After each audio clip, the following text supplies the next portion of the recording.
Bismillahirrahmanirrahim. Assalamualaikum warahmatullahi wabarakatuh. Sahur longko malimoti suhur. Ayo bangun sahur. Alhamdulillahi rabbil alamin. Wassalatu wassalamu ala asrafil anbiya'i wal mursalin wa ala alihi wa sahbihi ajma'in. Pendengar yang sama dirahmati Allah subhanahu wa ta'ala, Maile Dungga, kita sudah di hari yang ke-10 bulan suci Ramadan. InsyaAllah para pendengar Cahaya FM Bualemo, Poliama Top FM Gorontalo tetap dalam keadaan sehat walafiat, terus berupaya semaksimal mungkin untuk menjalankan puasa apapun halangannya, kecuali yang sudah kita bahas sebelumnya, Ustadz. Dan kita akan menyapa Pak Ustadz dulu sebelum kita masuk kepada topik pembicaraan kita pada kesempatan sahur kali ini ya. Baik, tafadhal Ustadz. Baik. Bismillahirrahmanirrahim. Assalamualaikum warahmatullahi wabarakatuh. Alhamdulillahi rabbil alamin wal aqibatu lil muttaqin wa la udwana illa 'alal zalimin. أشهد أن لا إله إلا الله وحده لا شريك له وأشهد أن محمدا عبده ورسوله لا نبي بعده اللهم صل وسلم وزد وبارك على سيدنا محمد وعلى آله وصحبه ومن سار على نهجه واكتفى أثره إلى يوم القيامة. Para pendengar Poliama Top FM Gorontalo dan juga Cahaya FM Bualemo. Gorontalo juga. Gorontalo Jangan juga. sampai dia bilang bilang provinsi Tilamuta. Itu mah Pak Tatome Ustadz harus Bualemo Provinsi Gorontalo. Iya, jangan pernah provinsi Tilamuta. Belajar geografi itu iya. Yang insyaallah so sombong walema mah gara-gara mau artis mau artis mau menjadi provinsi Tilamuta. Jadi Poliama Top FM Gorontalo dan Cahaya FM Bualemo Provinsi Gorontalo, bukan provinsi Tilamuta. Ya, tafadhal Ustaz ya. Dan insyaallah kita semua dimuliakan oleh Allah Subhanahu wa taala. Bagaimana kabar para pendengar semua? Bagaimana kabar para alek yang sudah terpilih dalam pertarungan? Bagaimana juga para pemimpin kita, gubernur dan juga para pemimpin seprovinsi Gorontalo, bukan seprovinsi Tilamuta ini ya. Seprovinsi Gorontalo yang insya Allah kita semua ditemui dalam keadaan sehat walafiat. Alhamdulillah, kita bersyukur kepada Allah Subhanahu wa taala. Pada pagi hari ini Allah Subhanahu wa ta'ala mempertemukan kita di tempat ini. Tak terasa kita sudah di penghujung dari likur yang pertama. Iya, di Atatama Ustaz baru ini aku baru puasa ke sana baru 1 hari, ini 10 hari. Ya, berarti sudah likur pertama sudah berlalu. Iya. Dan luar biasa. Berarti rahmat ya. Iya. Jadi likur pertama itu kan rahmat. Ya, likur kedua maghfirah dan likur ketiga itkum minan nar. Walaupun hadis ini diperselisihkan oleh para ulama tentang kesahihan dari hadis ini. Ya. Taib. Kita akan membahas masih dalam pembahasan yang kemarin, orang-orang yang tidak diwajibkan dalam berpuasa. Iya. Ya. Yang berikutnya adalah wanita hamil dan menyusui. Ya. Jadi tidak ada laki-laki yang hamil dan menyusui. Perempuan ini boleh ya. Jadi perempuan yang hamil dan menyusui. Iya. Dan para ulama itu berbeda menghukumi tentang wanita hamil dan menyusui. Ya.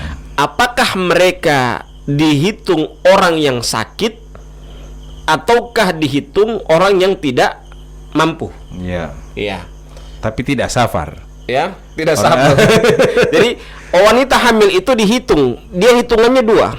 Dia dihitung sebagai orang yang sakit, atau sebagai orang yang tidak mampu. Iya. Itu ulama berbeda pendapat, sehingga hukumnya pun berbeda. Ya, jadi ada 3 pendapat di kalangan para ulama tentang masalah orang yang hamil. Apakah dia membayar fidyah atau mengganti puasanya? Atau dua-dua, membayar fidyah dan mengganti puasanya. Ya, jadi ada 3 pendapat. Jadi yang pertama ada yang mensyariatkan maksudnya berpendapat dengan ketika wanita hamil dan menyusui hendaklah dia mengqadha puasanya, menggantikan puasanya pada hari yang lain. Berarti dia dihukumi wanita hamil ini dihukumi sama dengan orang sakit karena menggantikan pada hari yang lain. Faman kana minkum maridan aw ala safarin fa iddatum min ayamin ukhra. Barang siapa di antara kalian dalam keadaan sakit ataupun dalam keadaan perjalanan, fa iddatum min ayamin ukhra, maka hendaklah dia ganti pada hari yang lain. Berarti orang yang hamil ini dihukumi sama dengan orang yang sakit. Ya. Yang kedua, dihukumi sama dengan orang yang tidak mampu. Sehingga ketika dia hamil dan menyusui hendaklah dia membayar fidyah. Ya, karena dihukumi sama dengan orang yang tidak mampu. Ya, yang ketiga, kehati-hatian. Nah, ini di samping dia mengqadha puasanya, juga dia membayar dengan fidyah. Jadi ada ente ganti, ente fidyah juga. Iya, dua-dua. Ya. Jadi ada 3 pendapat di kalangan para ulama. Iya. Tapi saya lebih cenderung kepada perincian. Perincian bagaimana? Kalau dia hamilnya cuma tahun ini, saya lihat hamilnya tahun ini saja. Nanti 10 tahun kemudian atau 5 tahun kemudian baru dia hamil lagi. Berarti dia dihukumi orang sakit. Dia menggantikan pada hari yang lain. Ya, kalau dia Ini menuruti Ustadz. Ya, maksudnya saya memilih pendapat yang itu. Saya lebih condong kepada pendapat itu. Jadi ketika ada orang yang wanita hamil dan menyusui, ya, saya condongnya dengan pendapat kalau dia hamilnya cuma tahun ini, baru kemudian nanti 5 tahun kemudian, 7 tahun kemudian baru dia hamil lagi, berarti dia dihukumi sama dengan orang yang sakit. Dia ganti pada hari yang lain. Tapi ada juga orang yang hamil misalnya lagi tahun ini hamil, berikutnya hamil, berikutnya hamil, berikutnya hamil, berikutnya hamil. 47 jam puasa tadi. Tidak, kalau tolong cetak terus ya. Jadi tahun ini hamil, berikutnya hamil, berikutnya hamil, berikutnya hamil, berikutnya hamil. Dan hamil dan menyusui kan 2 tahun. Ya. Maka berarti tidak ada waktu dia untuk berpuasa. Ya. Dan ini masuk pada pendapat Abdullah bin Abbas, walil hamil wal murdhi idza aftarata it'amata. Bagi orang hamil dan menyusui, apabila mereka tidak berpuasa, maka hendaklah mereka membayar fidyah. Karena tidak ada waktu lagi dia mengqadha pada saat kapan hari tahun ini dia hamil, berikutnya dia hamil, berikutnya dia hamil, berikutnya dia hamil. Hamil terus. Kapan dia berapa bayar? Kapan dia bayar? Maka Abdullah bin Abbas berpendapat dengan apa? Dengan dia membayar fidyah. Karena tidak ada waktu dia untuk mengganti puasanya. Nah, kalau misalnya di tiap kan 10 tahun berturut-turut dia hamil terus. Pada saat umur 50 tahun so tidak bisa hamil kan? So karena menopause. DP waktu berpuasa terus. Karena mengqadha yang sudah dia tidak puasa selama misalnya 5 tahun, berarti 3 kali 5 150 hari. 3 bulan berturut-turut dia berpuasa. Kalau dia ambil pendapat itu, pendapat mengqadha. Tapi kalau dia mengambil pendapat Abdullah bin Abbas, berarti cukup dia membayar fidyah. Cukup dia membayar fidyah, selesai. Tapi kalau saya lebih rinci dengan perinciannya itu. Kalau dia hamilnya dia program hamilnya, saya hamil ini tahun ini, nanti 10 tahun kemudian baru saya hamil. 20 tahun kemudian cari anak yang ketiga. Berarti dia sudah programkan. Nah, maka ketika dia hamil itu berarti dia bukan dihukumi orang tidak mampu, tapi dihukumi orang yang sakit. Setelah dia hamil, maksudnya setelah dia menyusui dan dia sudah mampu, maka hendaklah dia berpuasa karena dia sudah selesai hamilnya. Tapi kalau dia hamil terus begitu, berarti tidak ada waktu ya untuk mengqadha, maka dia cukup membayar fidyah. Nah, yang dimaksud dengan hamil ini pada umur usia perut berapa bulan, Ustaz? Karena biasanya baru 1 bulan tidak dapat haid, kemudian kategori hamil atau bagaimana, Ustaz? Iya, kalau sudah divonis oleh dokter, hamil, sudah hamil, positif, biasanya kan mau tes dengan tes pack itu biasanya. Dan untuk menjaga janinnya, maka dia sudah dihukumi orang hamil. Sudah dihukumi orang hamil dan hendaklah dia menjaga hal itu. Kapan dia gugur, maka dia wajib untuk berpuasa. Kapan dia gugur, maka dia wajib untuk berpuasa. Maksudnya gugur sudah dikurek lah istilahnya, selesai kan? Atau pertanyaannya begini, Ustadz, kan biasanya begini, dinyatakan hamil oleh dokter, kemudian dia tetap berpuasa. Setelah dia berpuasa, kemudian dia keguguran. Nah, apakah si ibu hamil ini dosa atau bagaimana? oh jelas dia apa namanya? Jelas dia dosa. Kan sudah diwajibkan untuk dia batalkan puasanya karena ada bayi kandungannya. Tapi karena dia artinya tetap hilang puasa, akhirnya janinnya meninggal. Ya. Nah, ini apakah dia dapat dosa atau gimana? Oh jelas dia dapat dosa. Karena apa? Padahal kan dia berpuasa ini, Ustaz. Betul, berpuasa. Jadi sesuatu hal yang baik itu kalau tidak diletakkan pada tempatnya, maka dia jadi salah. Iya. Pernah ini kasusnya agak mirip. Ada di zaman Nabi, 3 orang yang datang kepada Nabi. Iya. Memperbaraba amalan yang lima ngolio. Ya. Jadi tiganya itu apa? Yang pertama apa? Dia mau sholat terus menerus, tidak mau tidur. Dia bilang pati Nabi begini. Iya. Saya mau sholat terus, semua tidak mau tidur. Tidak mau tidur. Pokoknya terus sholat. Ya, saya tidak akan tidur. Ada yang satu bilang apa? Saya mau puasa terus menerus, tidak mau berbuka. Artinya huidulah puasa Ustaz. Iya, biar dia mau puasa. Ya. Yang ketiga apa? Saya tidak mau menikah. Dia kasih lihat bahwa mereka ini orang yang superhero. Ya. Tidak mereka mau menikah. Jadi 3 ini dikasih lihat, dorang bahwa dorang yang paling jago. Dorang menghadap sama Rasulullah. Memperlihatkan paling jago di hadapan Nabi. Ya. Bahwa saya wahai Nabi, kami bertiga ini paling jago di hadapanmu wahai Nabi. Bahkan lebih jago dari ente. Bahkan begitu kan? Iya. Bahkan kata Nabi apa? Kata Aisyah apa? Ka'annahum taqalluha. Mereka itu menganggap sedikit amalan Nabi. Ya, karena saking kacili ente Rasulullah. Orang kalau puasa tidak makan-makan. Tidak berbuka. Bahkan orang tidak kawin. Ya, orang tidak tidur sebentar sholat terus. Ya. Tapi apa? Kata Nabi Muhammad SAW apa? Antum kultum kada wa kada. Kalian mengatakan begini dan begitu. Ana usolli wa ana arkut. Saya sholat dan saya pun tidur. Ana asumu wa ana uftir. Saya berpuasa dan saya pun berbuka. Wa ana atazawwajun nisa. Dan saya pun menikahi wanita. Faman ragiba an sunnati falaysa minni. Maka barang siapa yang membenci sunnahku, maka dia tidak termasuk golonganku. Maksudnya apa? Orang yang lebih itu bukan berarti dia benar. Ya, itu standarnya. Karena Nabi sama dengan yang hamil tadi. Tadi dia kasih lihat apa? Bahwa kan saya beribadah, saya puasa kan. Akhirnya jadinya gugur ya. Sama dengan itu yang tadi yang orang yang datang kepada Nabi. Kasih lihat apa? Saya ini sholat terus menerus, tidak tidur, tidak rugut. Ente masih kalah Nabi. Saya berpuasa. Saya tidak berbuka. Ente kalah Nabi. Saya juga hebat. Saya bisa menahan syahwat saya. Saya tidak nikah. Ya, tapi Nabi mengatakan apa? Di akhir hadisnya, "Faman ragiba an sunnati falaysa minni." Maka barang siapa yang tidak membenci sunnahku, maka dia tidak termasuk golonganku. Ini menunjukkan apa? Sesuatu hal yang banyak belum tentu dia benar. Sesuatu hal yang terlihat baik di hadapan kita belum tentu dia benar. Baik. Nah, sekarang kepada orang hamil ini Ustaz ya. Jadi tidak boleh paksa kalau hamil, tidak usah. Nah sekarang umur menyusui ini berapa tahun? Apakah si bayi ini nanti seumur 3 tahun berhenti menyusui atau bagaimana? Kan biasanya bayi ini menetek sama ibunya sampai ada yang sekarang kan sudah zaman pokoknya 1 bulan sudah kasih minum susu Jo. Tidak, kalau di ayat itu kan jelas haulaini kamilaini liman arada ayyutimar radha'ah. Jadi haulaini kamilaini 2 tahun berturut-turut. Jadi ukuran 2 tahun pada saat hamil dan 1 tahun. Tidak 1 tahun setelah 1 tahun kan hamil. Maksudnya 9 bulan kan. Baru tambah dengan 2 tahun menyusui. Berarti sekitar 2 tahun 9 bulan misalnya. Iya, 2 tahun 9 bulan ya. Jadi dia hendaklah membayar fidyah itu. Atau kalau misalnya dia berprogram cuma nanti 10 tahun kemudian baru hamil, berarti dia 2 tahun 9 bulan itu dia berarti kurang lebih 3 tahun dia harus ganti puasanya pada tahun berikutnya. Nah, kalau biasanya dengan ibu-ibu kan yang namanya menyusui ini berarti menetekkan anaknya. Betul. Nah sekarang kan sejaman susu ya Ustadz ya. Betul.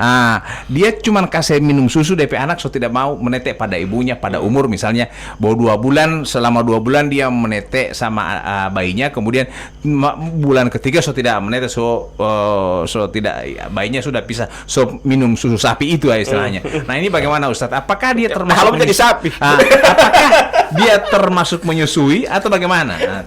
Begini, tetap hukumannya hukum menyusui, tapi makanya ini termasuk menzolimi kepada anak. Itu hak anak. 2 tahun itu hak anak untuk dia menyusui. Ya. Jadi kalau dia misalnya dia putuskan dia kasih susu formula. Ya, berarti dia menzolimi kepada anaknya. Ya. Karena dia lebih utamakan DP papa daripada DP anak. Kalau maleteta. Ya, baru Ustaz bagaimana Ustaz? jadi apa namanya? Jadi ukurannya itu 2 tahun. Ya. Jadi 2 tahun itu bagaimana dia melayani anaknya dengan menyusui. Ya. Jadi menyusui ini tidak hanya dengan cara menetes saja, memelihara, sampai membesarkan. Membesarkan. Dan itu kan harus memberi dia makan. memberi makan dan lain sebagainya. Jadi kan 2 tahun itu 2 tahun supaya memang dan memang beda sekali antara orang yang minum susu formula dengan orang yang menete. Ya. Tulang-tulangnya Dan kuat. itu pun di kedokteran diwajibkan. Ya, Jadi untuk 2 tahun ya, 2 tahun. Dan dibiasakan itu, dengan. dan Islam itu sudah menjaga dengan apa? Dengan memberikan keringanan. Ya. Islam sudah mengatur duluan. Ya. 14 abad yang lalu sudah diatur Ya. bahwa orang hamil dan menyusui hendaklah mereka membayar fidyah atau mengkodok pada hari yang lain kalau dia dihukumi sama dengan orang yang sakit. Tayyib. Jadi air susu ibu itu lebih baik daripada air susu apa saja. Ya. Jadi ASI. Air susu ibu bukan air susu Ismet.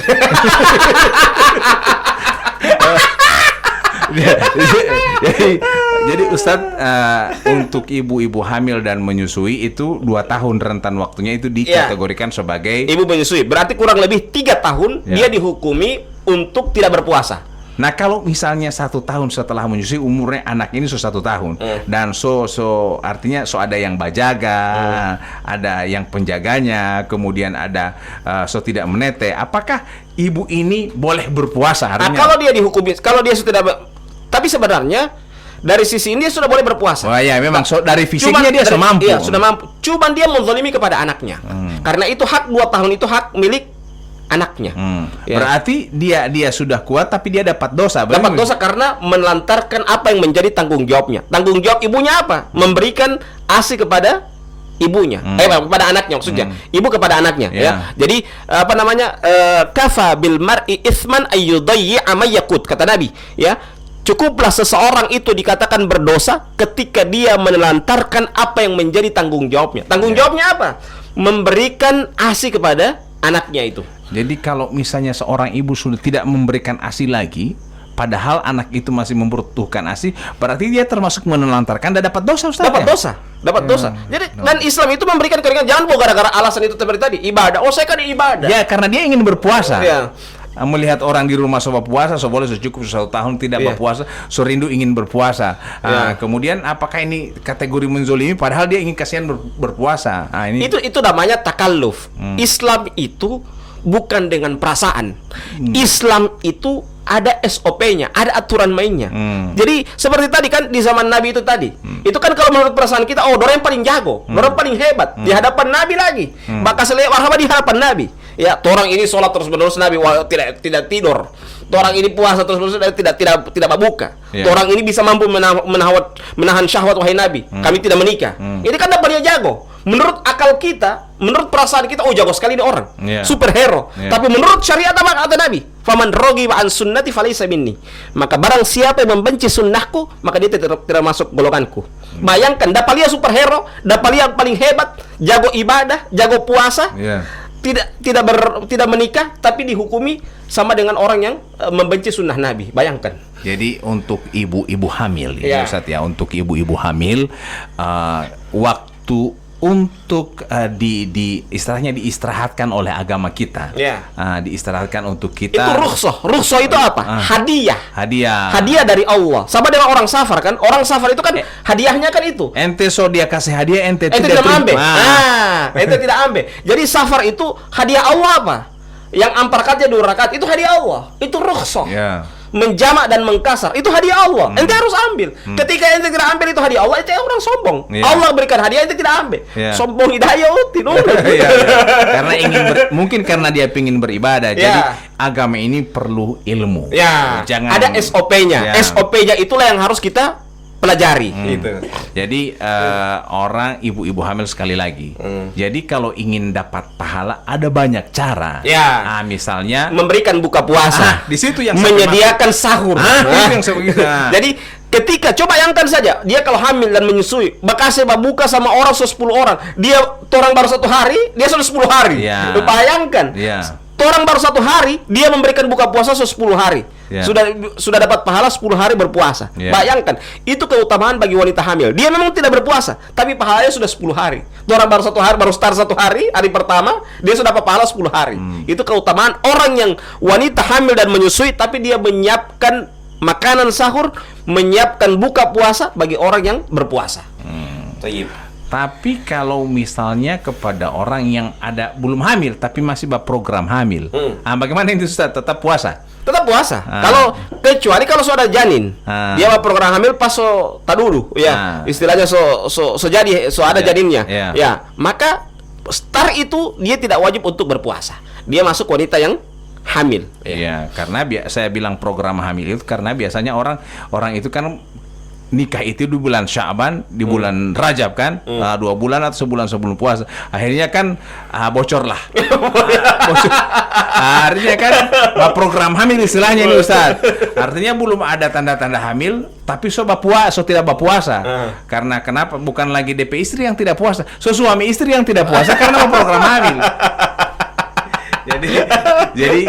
Jadi hamil ini kalau sudah ada janin, contoh janinnya itu ketika kita sudah haid, kemudian ada cek, biasanya kita pagi-pagi itu kan ngecek air apa istilahnya, air kencingnya untuk ibu, kemudian cek ada test pack langsung ada positif, berarti masuk hamil itu. Masuk hamil, iya. Tidak boleh berpuasa. Tidak boleh berpuasa. Apalagi kalau sudah di USG, bahwa sudah ada janin dalam perutnya. Masuk cek sama Pak dokter, ada janin. Maka pada saat itu dia sudah dihukumi sama dengan orang hamil. Tiba-tiba 1 minggu kemudian keguguran. Puasa lagi. Puasa lagi. Ya. Begitu ya. Puasa lagi. Karena ilatnya pada hamil. Ya, kalau dia keguguran berarti sudah selesai. Berarti hamilnya sudah hilang. Ya, dia kembali kepada orang sehat lagi.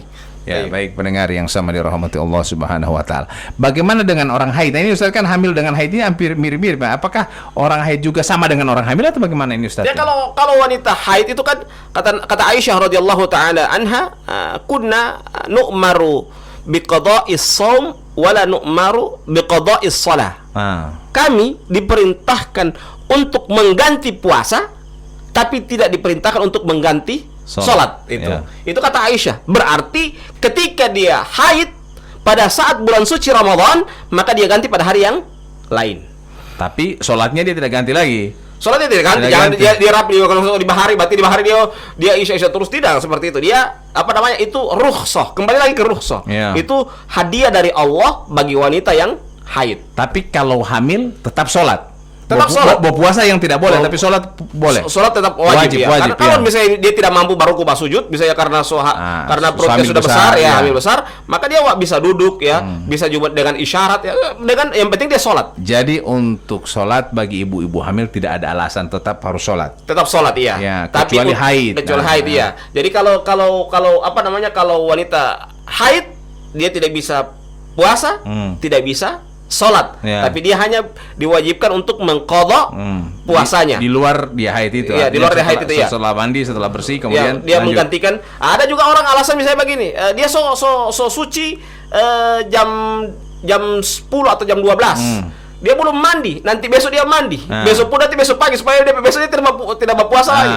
Ini tidak boleh. Ini hukumnya adalah haram. Karena apa? Menunda-nunda untuk padahal sudah wajib dia berpuasa, tapi dia tidak mau berpuasa.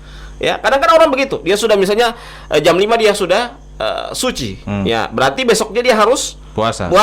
Ya, kadang dia masih malas dengan alasan hanuk supaya besok lagi alasan tetap masih haid apa segala macam, banyak-banyak alasan. Ya, akhirnya besoknya dia tidak mau puasa lagi dengan menunda-nunda mandi junub. Nah, ini adalah hal yang tidak dibolehkan dalam Islam. Jadi kita kembali kepada ibu-ibu hamil yang sementara hamil, kita doakan insya Allah janinnya dalam keadaan sehat, dan insya Allah juga dalam keadaan sehat dalam melayani orang yang sementara berpuasa, baik menyiapkan makanan sahur maupun menyiapkan makanan buka puasa bagi orang yang berpuasa. Ya, dan ada juga pesan saya buat yang menghina sehat itu adalah ibu-ibu hamil. Karena biasanya ibu-ibu hamil itu banyak sekali DP keinginan Ustaz. Bapak loncat DP suami. Untuk ngau yo deh pia atau bawa pio hilau akan artinya begini kan, misalnya begini Ustadz ya, tengah malam cari kamar kita mangga kuini, padahal bukan bukan musimnya mangga kuini. Ini puasa ini. Artinya kan suami mencari mangga kuini di mana bukan musim mangga kuini. Nah, ini kan Pak Polonco ini. Tapi sebenarnya Polonco itu sebenarnya kasihan, bukan keinginan dari ibu. Itu keinginan janin. Malali alasan itu Ustaz. Tampo aku oleh buti wala dia wau tidak lo heme. Artinya kan malah alasan itu Ustaz. Jadi misalnya hati ti matu tuh hulon uti kan Ustaz. Karena hamil kan tidak puasa. Pol hip mesoto ayam mau uti ya. Hila mau ngada. Jauh tamu ngati bayi mbut tamu. Artinya so tidak jujur lagi. Hati mau memang tuh hati mau puasa hati lo lahu hati mau lo hebuti soto ayam atau nasi goreng hati. Udah tahu lo mai polo hime nasi goreng dia to isi mau to isi beto to hilau dah. Wan buti otawa buti an botol ayam to tidak mau tak otawa itu. Ini Bantunya itu besoknya itu suruh baca letak isi. Allahu Akbar. Ini kan akhirnya kan dia bilang, "Uy, oto hilamu wala malihehe to yo mau lahir kamari."